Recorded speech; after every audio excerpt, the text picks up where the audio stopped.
Hey, what's up, everybody? BDF 44 coming at you with another video. All right, so I'm making a therapy session because I'm seeing all kinds of stuff online that's making me prompt to conversation. It's a lot of stuff happening at once.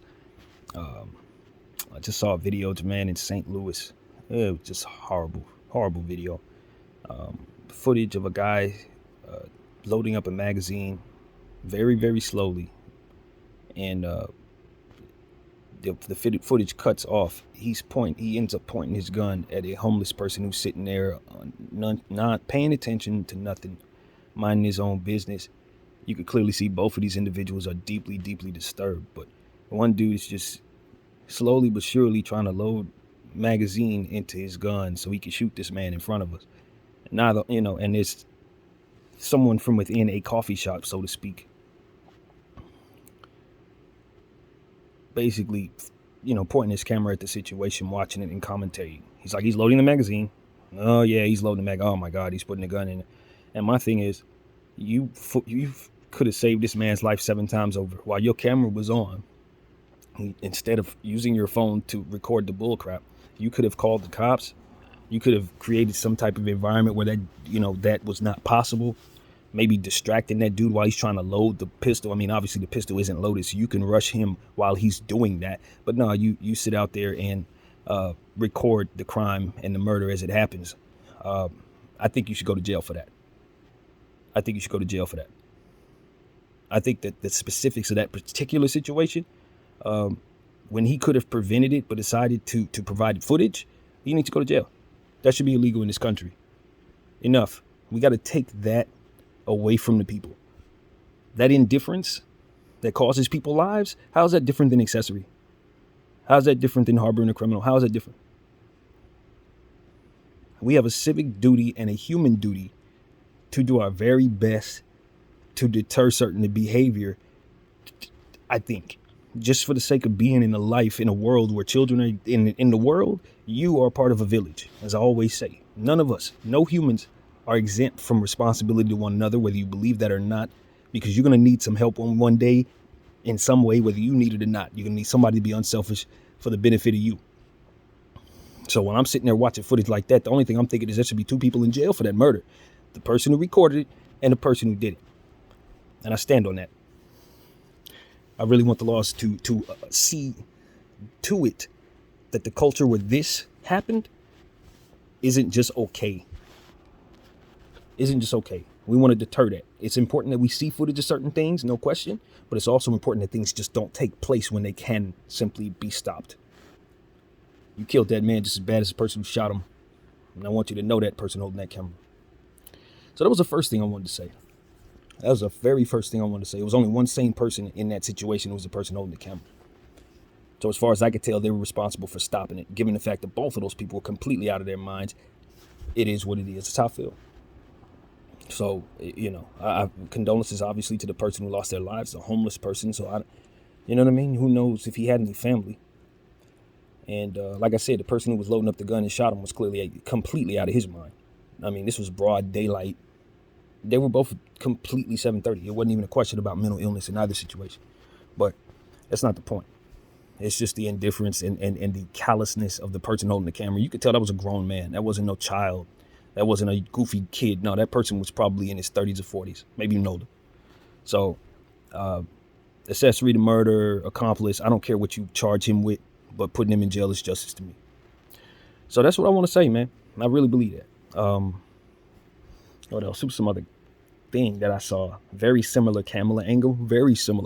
I don't know if this was recent footage or from years ago or what. Very similar angle. You see these guys in a something like a shop of some sort, and they were filming a podcast, and you could see from the left side as the camera is facing the outside of the cafe or whatever they're in, you could see a car coming from the left side and swerve straight into them, straight through the window. And the only thing that kept the car from actually hitting the guys who were doing the podcast were the pillars outside that are meant to keep cars from from going straight through buildings.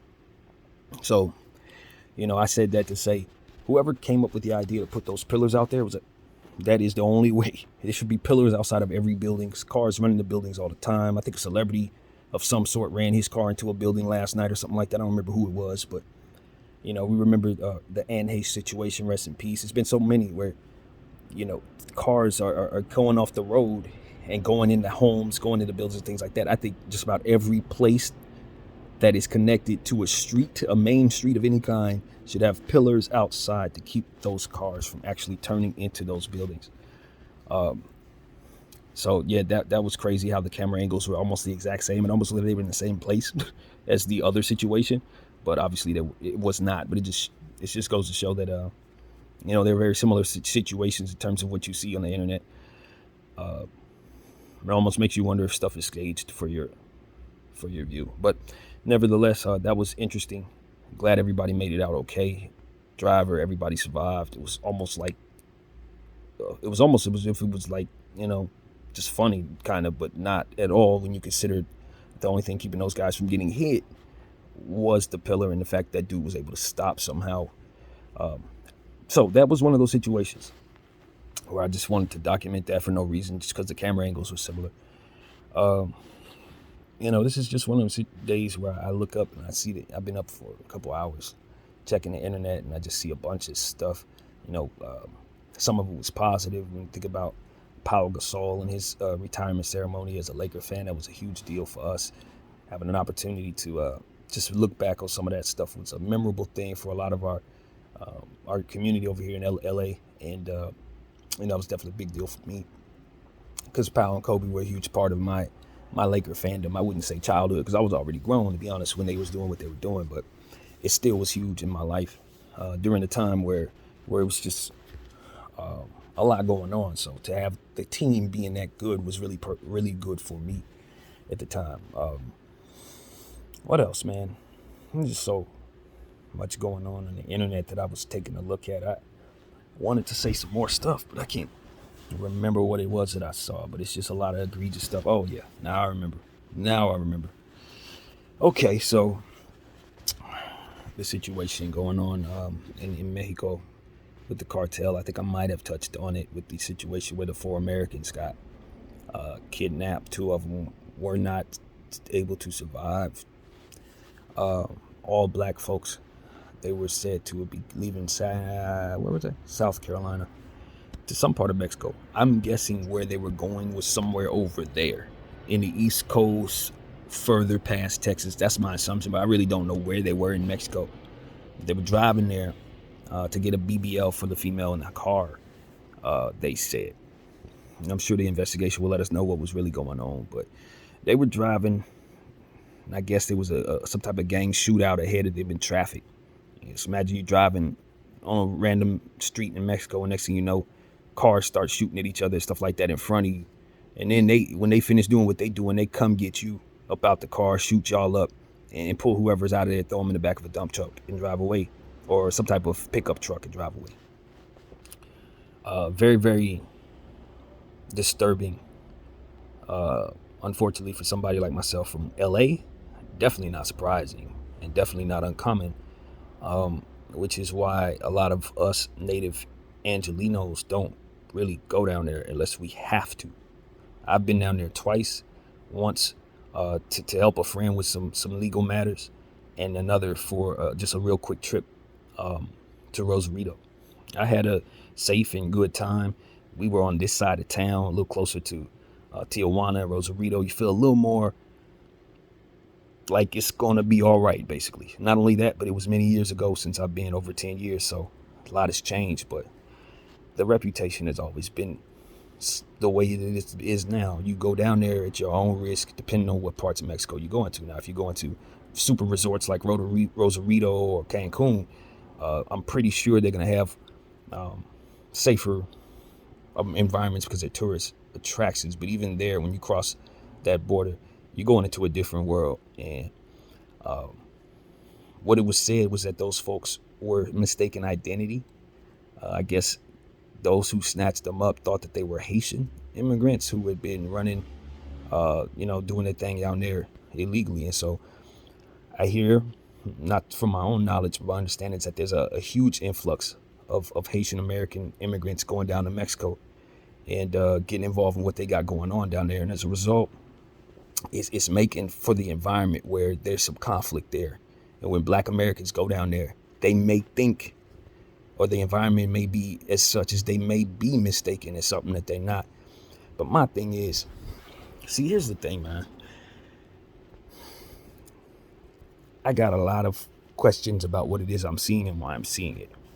Not that this is something that I want the American, public to not be aware of or whatever. That's not my point. It's just that when you grow up in LA, like I said, we've been hearing these stories my whole life, like literally my whole life. Even when I was a little kid, I used to hear stories like this. So it's not uncommon for people to go down there and have these type of things happen. Whether or not there's mistaken identity or not, I'm not aware. But what I'm saying is it's not uncommon for these type of brutal things to take place. So for a fact that if you're going down there, for different business other than something that they're involved in, that you could be mistaken. It's a possibility where that could happen. And my thing was listening to people who were talking about the case or the circumstance, just like a lot of stories that we've seen in the past that had lies attached to them. This one, to our community, seemed kind of funny.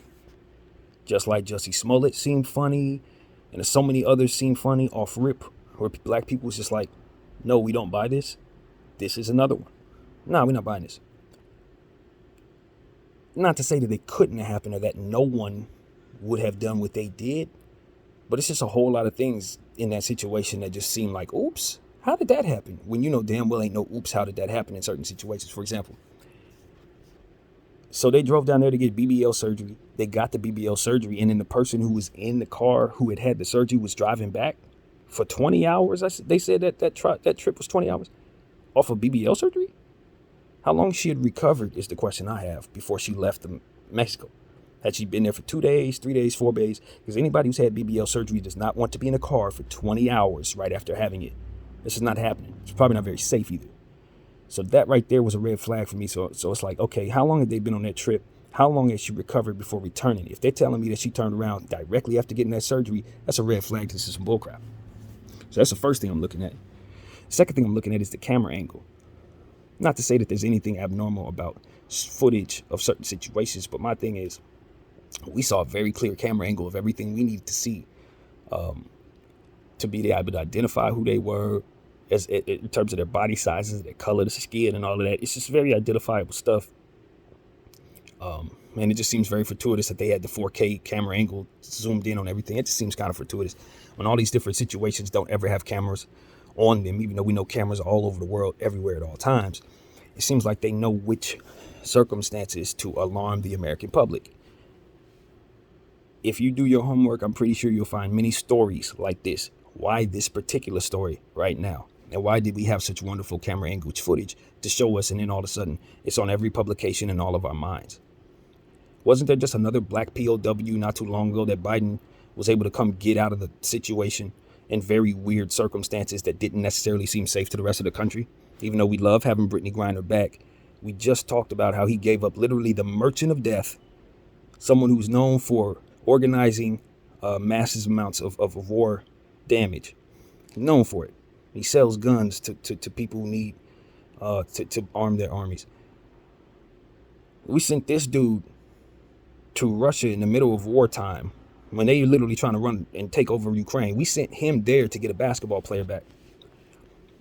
That is a wonderful thing when you're considering a life matters no matter what. But when you consider how many lives that dude could kill, you know better than to do that.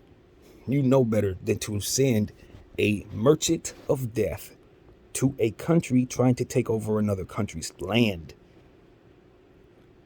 in the middle of wartime. It's just crazy to me how we all just sat there and watched that and didn't think that we were setting a precedent for this reoccurring over and over and over again because of how we handled it. I think that was a demonstration of some sort. I think this is phase 2 of that same damn demonstration. Black POWs, I call them POVs because I'm used to saying V, but point of view is not it. It's prisoners of war. Prisoners of war, POWs. Yet another set of black POWs. Because we know we ain't black unless we vote for Biden. It's just a lot going on there that just looks political to me. Just like I've said about the George Floyd thing, I stand on that. I still think that was a demonstration. I looked at what happened after that, not what happened during it. It's after. How much money floated around, how much was swayed into the minds of people, how much conversation was stirred up, how many publications got looked at, all of that stuff is what the meat and potatoes of what it is that these things are actually able to affect. So one would think that it would be a demand to create the environment for which something like that could be possible, or be ever so ready in the catch position for when circumstances like that fall in your lap. Either way is sinister. Either way it looks funny to me. Either way, I do not like it. Just the way I see it is the cartel's been doing a lot of stuff for a long time. Why are we focused on them now? Why are we focused on them now? And which one is this? Why y'all want to make them the most famous cartel? Well, for what? Because you know you probably can take them down versus some other ones that y'all ain't never decided to do anything with. It's just a lot of stuff. I'm like, man, don't act like I'm supposed to care about the borders now because all this took place any more than I ever did as a black man. Because I know that's what this is about. I know that. I know that. They want us to care as much about immigration as the others so that they can push the crap forward. Because if we ain't on board, a lot of that stuff ain't getting done. They need the black vote in regards to immigration. And quite honestly, we don't give a crap about that. We never did. We don't care about that. And so that's what it really comes down to. You know, I don't think black people have a problem living with other people for the most part. Especially if we grew up in cities like Los Angeles, New York. We used to everybody, man. We're not trying to kick nobody out. That's not our culture. That's American culture, but it's not black American culture. You know what I'm saying? That's not it. Because when we needed a place to go, a lot of times we were running down there. In the slavery days, we were running Native Americans, and we were running Mexico trying to get the hell away from y'all. So we don't have a problem with them. If anybody we want to get the hell away from, it ain't them. But politically, they need our vote for these different things. So I look and I say, oh, because this is what they're trying to do. They're trying to get me to care about immigration. You take black people, shoot a couple black people, get some other POWs back, and they happen to be black Americans from the hood. Oh yeah, now we got to make sure we get the cartel. You can't mess with us. We want to go spin on the cartel. No, we don't. No, we don't. Because we know they asses shouldn't been down there. What do black people not do? Go messing with them? We don't do that. And we keep telling each other not to go down to get them BBLs. You don't need to be going down to get no cheap BBLs. We hear so many horror stories. I ain't trying to kill they bag because they need a bag down there, but that's not the way to go. We don't need to be going over there when it's not safe and then coming back and having botched surgeries and stuff like that. No. The culture where we have to augment our bodies, you know, trying to make it so that we save time by not spending it 2-3 years working out, just want to get the instant grits. This is what happens when you do that. These type of things, you open yourself up for all types of different things that go wrong. You don't want to go under the knife for nothing unless you have bad health. We've gotten lost in regards to that, in regards to our country, because we want to keep up with these fads. You're not really of status unless you got a fake body if you're a woman type bull crap, which is absolutely misguided and demonic. It's misguided and demonic. You gotta add $50,000 to your body to feel good in the mirror when you're naked. That's absolutely ridiculous. And the culture where this is promoted is why this was possible. Promoting insecure crap like that to the ignorant. So you know damn well they're gonna do dumb stuff they ain't got no business doing, getting themselves in trouble. It just is what it is. It's the environment created and what they expect to happen when that environment's created. It leaves room for everything that we see, all of it.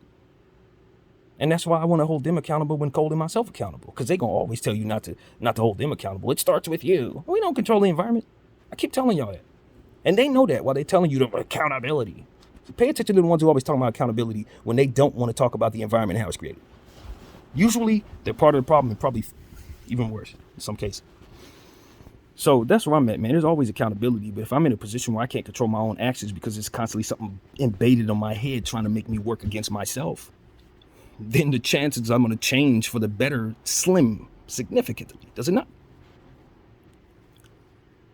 So that's where I'm at with that, man.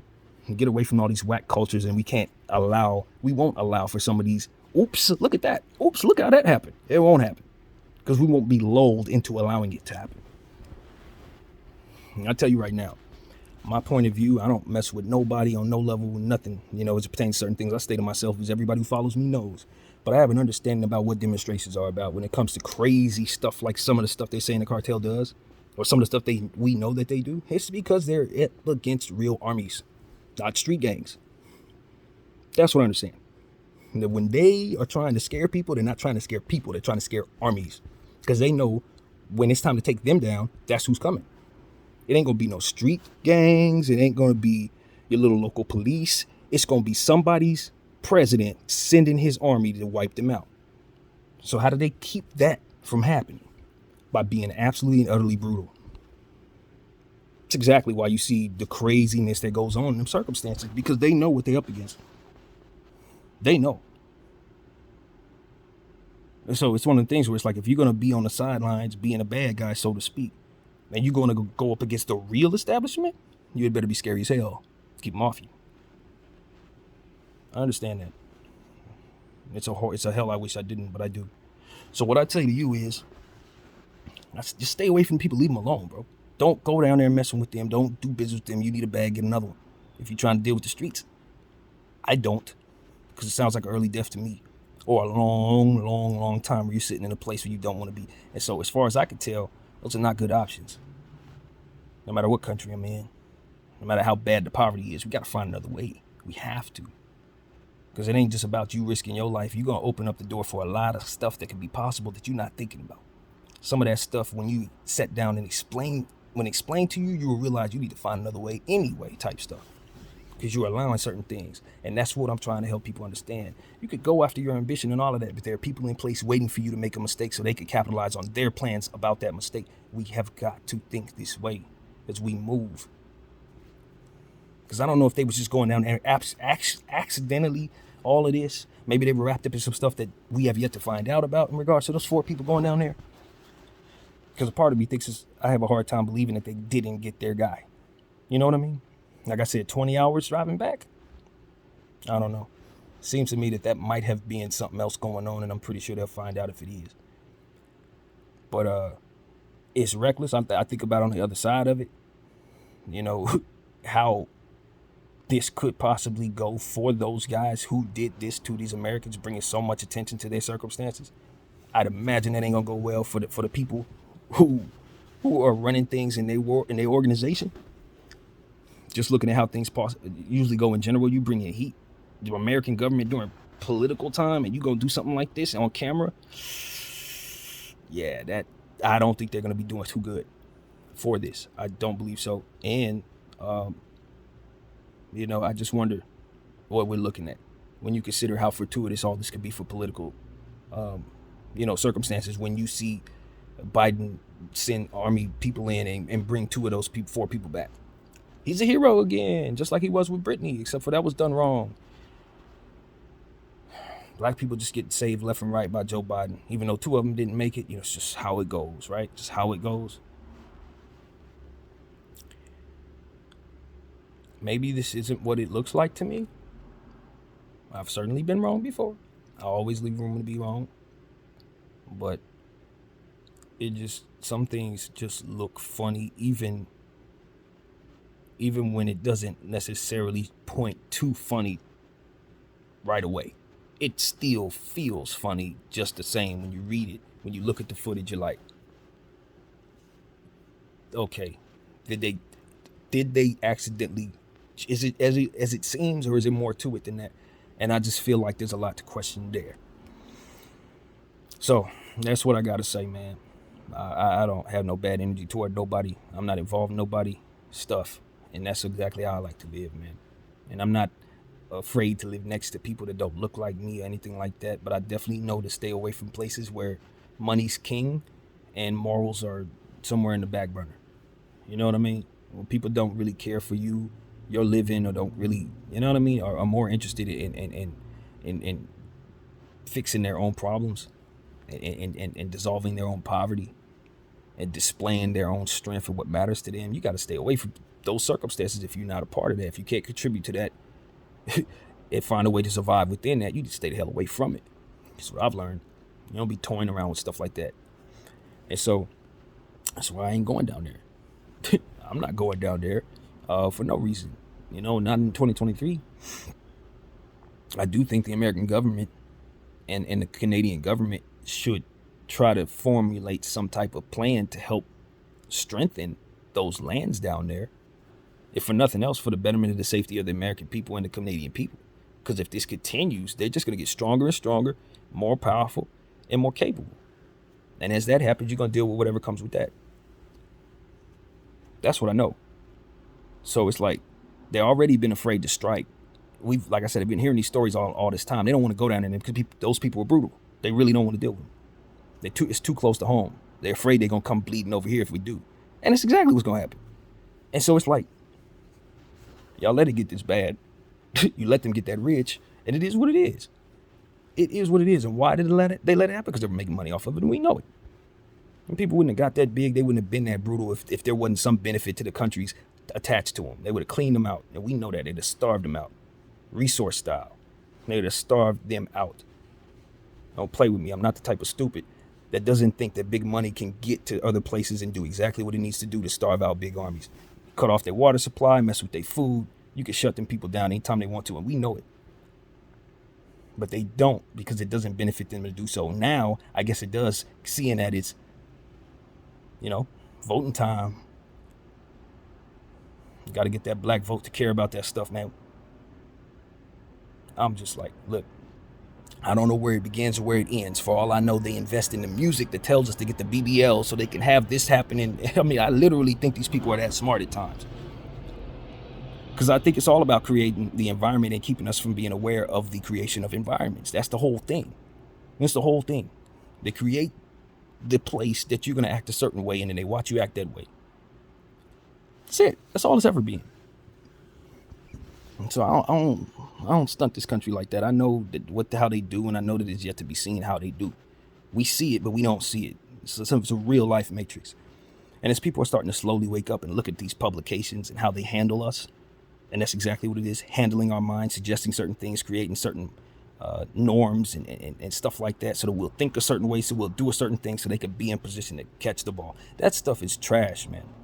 It's trash. It's been trash. And where is it leading to? I don't know. But the different social experiments taking place with these phones, I'm telling you, it's a lot of inhumane stuff, and there's a lot of people probably know that need to be held accountable for not only what they allow, but for what it is that they are doing. And voices like mine are going to help us fathom such people and smoke them out if they're there. So that's what I got to say, man. That's it. Good energy to everybody. I hope everyone has a fantastic day. Pray for everybody, not just me. If you pray for everybody, I'll be included.